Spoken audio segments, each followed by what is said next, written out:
अस्सलाम वालेकुम एवरीवन, कैसे हैं आप सब लोग। उम्मीद करती हूँ कि आप सब लोग बेहतर होंगे, खुशहाल होंगे और मज़े में होंगे। अल्हम्दुलिल्लाह हम लोग भी सभी बेहतर हैं। जितनी भी हाउसवाइफ हैं, होम मेकर्स हैं, तो हम लोग अपने घर के कामों को तो बखूबी पूरे तरीके से यानी कि अच्छे तरीके से पूरा करते हैं। बट वहीं हम लोग ना अपनी कुछ गलतियों की वजह से अपनी जो सेल्फ़ रिस्पेक्ट होती है, अपनी जो इमेज होती है, तो उसको ना हम लोग कहीं न कहीं ख़राब कर देते हैं। तो आज मैं आप लोग के साथ 5 ऐसी छोटी-छोटी सी टिप्स शेयर करूँगी, यानी कि जिन बातों पे आप लोग अपने ऊपर इन बातों को अप्लाई करेंगे और इन बातों पे आप लोग ध्यान रखेंगे, तो यकीन माने कि आपको किसी के भी सामने कभी भी शर्मिंदा नहीं होना पड़ेगा। फर्स्ट नंबर पे मैं आप लोगों से कहूँगी कि थोड़ा-सा आप लोग सेल्फ़िश होना सीखें। अक्सर करके ऐसा होता है कि हम लोग ना घर के जितने भी मेंबर्स होते हैं, सबका ख़्याल रखते हैं हर एक चीज़ में, पहनने-ओढ़ने में, खाने-पीने में, लेकिन वहीं हम लोग अपने आप को पीछे छोड़ देते हैं। कभी कभार ऐसा होता है ना कि सब्ज़ी वग़ैरह कम पड़ जाए या फिर दूध है, हमारे घर का ख़र्चा इतना नहीं है जो कि हम ज़्यादा दूध अफ़ोर्ड कर सकें, तो उस चीज़ को हमने अपने लिए हम लोग कटौती कर देते हैं, बच्चों को या फिर हस्बैंड को, फैमिली मेम्बर जो भी होते हैं उनको दे देते हैं। इसी तरह से कोई भी सब्ज़ी वग़ैरह है वो दे दी। तो यहाँ पे आप लोग, मैं ये नहीं कहूँगी कि दूसरों को ना दे कर के आप लोग ही लेते रहें, लेकिन हाँ, थोड़ा बहुत आप लोग भी सेल्फ़िश होना सीखें। डिवाइड कर लें आप 1-1, 2-2 दिन, वहाँ पे आप लोग अपने लिए भी उस चीज़ को उतनी ही क्वांटिटी में बचा के रखें, यानी कि पहले से ही आप इससे लगा लें जितने भी आपके मेंबर्स हैं उसके अकॉर्डिंग। उसी तरह से फ्रूट्स वग़ैरह काफ़ी सारी चीज़ें खाने-पीने की हो सकती हैं। साथ ही फिर यहाँ पे आती है अपनी जो भी पर्सनल चीज़ें हैं उनका ख़्याल रखना। हम लोग अक्सर करके घर के जो भी खर्चे होते हैं उनके ज़्यादा खर्च होने की वजह से ना हम लोग हमारी जो पर्सनल चीज़ें होती हैं ना उनको इग्नोर कर देते हैं। लेकिन ऐसा ना करें। आप अपनी पर्सनल चीज़ों का भी, जैसे कि आपने जब ग्रॉसरी की लिस्ट बनाई है, घर के सामान के लिए लिस्ट बनाई है, तो उसी तरह से आप लोग उसमें अपनी पर्सनल चीज़ें भी लिखें। जैसे कि आपकी क्रीम है, फेस वॉश है, बॉडी लोशन है, बॉडी स्प्रे है, काफ़ी सारी ऐसी हमारी पर्सनल चीज़ें होती हैं जो कि हम लोग अपने खुद के लिए ज़रूरी होती हैं, हमें रखनी ही चाहिए। तो उसी तरह से आप लोग अपनी पर्सनल चीज़ों की भी एक लिस्ट बना के रखें। और जैसे आप लोग मंथली अपनी ग्रॉसरी के लिए पैसे बचा के रखती हैं, निकाल के रखती हैं, उसी तरह से आप लोग अपने लिए भी निकाल के रखें। सेकंड टिप मैं कहूँगी कि किसी के भी बारे में आप लोग ना सोचें कि कोई हमारे बारे में क्या सोच रहा है, क्या नहीं सोच रहा है। देखिए, सबकी अपनी अपनी सोच है, कौन हमारे बारे में क्या सोच रहा है, क्या नहीं सोच रहा। तो हम लोग हर एक की सोच पे खरे नहीं उतर सकते। यानी कि किसी ने हमारे बारे में अच्छा सोचा तो हम इतने अच्छे नहीं बन सकते, या फिर बुरा सोच रहा है तो हम उतने बुरे भी नहीं हैं। तो आप किसी की सोच को लेके अपनी जो काम है, यानी कि आपकी जो ज़िंदगी है, उसको आप अपने ख़राब ना करें, अपना टाइम वेस्ट ना करें, ना ही अपने आप को हल्कान करें। जो सोच रहा है उसको सोचने दें, आप अपने आप को लेके खुश रहें। बस आपको पता है कि हाँ, ये काम करने में मुझे अच्छा लगता है, तो वो आप करें। कोई आपसे अगर गलती हो गई है, आपसे कोई नाराज़ हो गया है, अगर आप माफ़ी मांग रहे हैं तो 1 या 2 बार आप माफ़ी मांग लें, लेकिन बार-बार उसके पीछे ना पड़ें कि नहीं भई, मेरा तो बिल्कुल मन ही नहीं लग रहा तुम्हारे बिना, और मुझसे बात करो, मुझसे बोलो। तो यहाँ पे हमारी जो सेल्फ़ रिस्पेक्ट होती है वो कम होती है, और सामने वाले की नज़र में हम लोग एक तरीके से, मतलब हमारी कोई इमेज ही नहीं रहती। उसे तो लगता है कि हाँ, मैं नहीं बोलूँगा, ये 1 बार नहीं 10 बार मेरे पीछे आएगी। तो इस तरह से आप लोग बार-बार ना ही किसी से माफ़ी माँगे, ना ही खुद से ज़्यादा बात करने की कोशिश करें। आपकी गलती है तो हाँ, आप 1 बार माफ़ी माँग लें, बोल दें कि मुझसे गलती हो गई, नेक्स्ट टाइम से मैं ऐसा नहीं करूँगी। लेकिन अगर फिर भी सामने वाला पर्सन आपको भाव नहीं दे रहा है, तो बिल्कुल आप भी उस जगह से हट जाएँ, और आपको भी कोई बात करने की या बार-बार माफ़ी माँगने की कोई भी ज़रूरत नहीं है।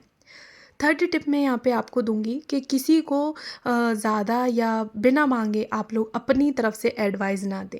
अक्सर करके ऐसा होता है कि हम लोग ना, हमसे कोई एडवाइस माँगे या ना माँगे, लेकिन अगर कोई बात चल रही होती है तो हम लोग फटाक से अपनी तरफ से कुछ ना कुछ, यानी कि उनको अच्छी से अच्छी एडवाइस देने की कोशिश करते हैं, लेकिन सामने वाले पर्सन ने हमसे माँगी नहीं होती। तो वहाँ भी हमारी वैल्यू ना गिर रही होती है, क्योंकि सामने वाले ने हमसे पूछा ही नहीं है। तो जब उसने हमसे पूछा ही नहीं है तो हम अपनी अच्छी एडवाइस उसको क्यों दें? क्यों हम अपना टाइम, अपनी एनर्जी एनर्जी वेस्ट करें, साथ में अपनी एडवाइस को भी वेस्ट करें। तो अगर आपसे कोई एडवाइस मांग रहा है तभी आप उसको अच्छी एडवाइस दें, और अगर आपसे किसी ने नहीं मांगी है और आपको पता है कि हाँ ये काम करने से इसका काम सुधर जाएगा या ठीक हो जाएगा, तो वहाँ आप शांत रहें, क्योंकि बिना मांगे आपकी दी हुई एडवाइस की कोई भी वैल्यू नहीं होगी। तो इसलिए अगर आपसे कोई मांगे तो ही आप उसको एडवाइस दें, नहीं तो आप दूर रहें। फोर्थ पॉइंट है क्विक डिसीज़न, यानी कि आप लोग क्विक डिसीज़न लेना सीखें।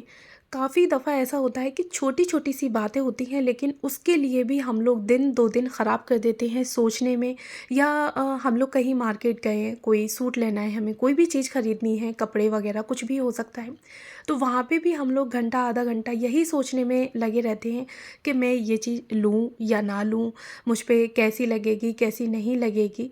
तो आप लोग ना क्विक डिसीज़न लेना सीखें।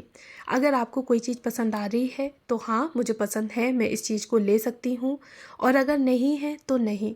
बार बार उस चीज़ को लेके आप लोग ख़ुद को सोचेंगे, इतना सोचेंगे, आपकी एनर्जी भी वेस्ट होगी, साथ ही आपका टाइम भी वेस्ट होगा। कभी बाई चांस आपके पास कोई ऐसी बड़ी परेशानी या फिर कुछ ऐसी बात आ जाए तो आप इस तरह से कैसे क्विक डिसीज़न लेना सीखेंगे।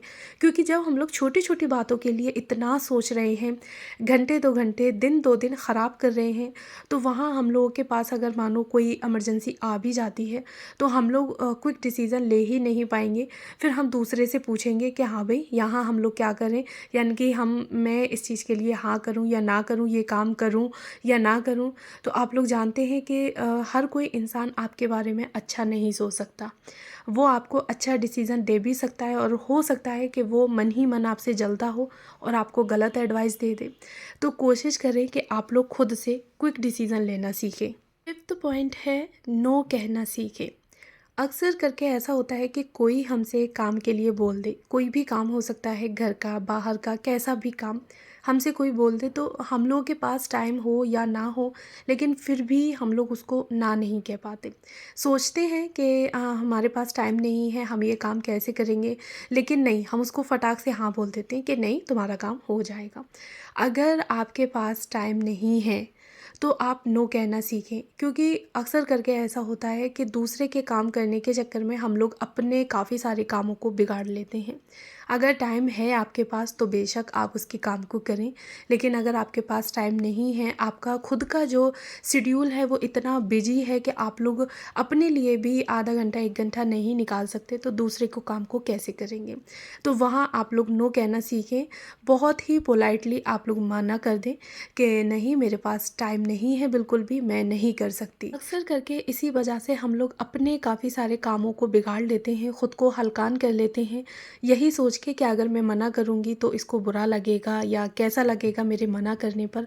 लेकिन अगर आपके पास टाइम नहीं है, आप बिजी हैं, तो आप बेशक मना कर सकती हैं, और मना करना सीखें, क्योंकि आप एक अकेली जान है, कितना करेंगी, कितना आप अपने ऊपर बर्डन लेंगी। अपनी हिम्मत और आप जितना कर सकती हैं उसके अकॉर्डिंग ही आप अपने ऊपर लोड डालें, इससे ज़्यादा लोड ना डालें। तो जी ये थे आज के मेरे कुछ छोटे छोटे से 5 टिप्स, जिन्हें कि अगर आप लोग फॉलो करती हैं, अपने ऊपर अप्लाई करेंगी, तो यकीन माने कि आपको कभी भी किसी के भी सामने शर्मिंदा नहीं होना पड़ेगा, बल्कि आप एक स्मार्ट लेडी बन जाएंगी। तो चलें जी, फिर मैं मिलती हूँ आपसे नेक्स्ट और इंटरेस्टिंग से ब्लॉग के साथ। अगर आप लोगों को आज का मेरा ब्लॉग पसंद आया हो तो प्लीज़ मेरे चैनल को ज़रूर सब्सक्राइब करें। आज के मैंने ब्लॉग में अपने जो डेली के रूटीन होते हैं वही आप लोग के साथ शेयर किए हैं। जो भी घर के काम थे, मॉर्निंग में जो क्लीनिंग होती है, मेरा आपके लिए लंच बॉक्स रेडी करना, फिर घर की साफ़ सफाई करना, तो बस बताइएगा ज़रूर मुझे कमेंट बॉक्स में कैसा लगा। Thanks for watching.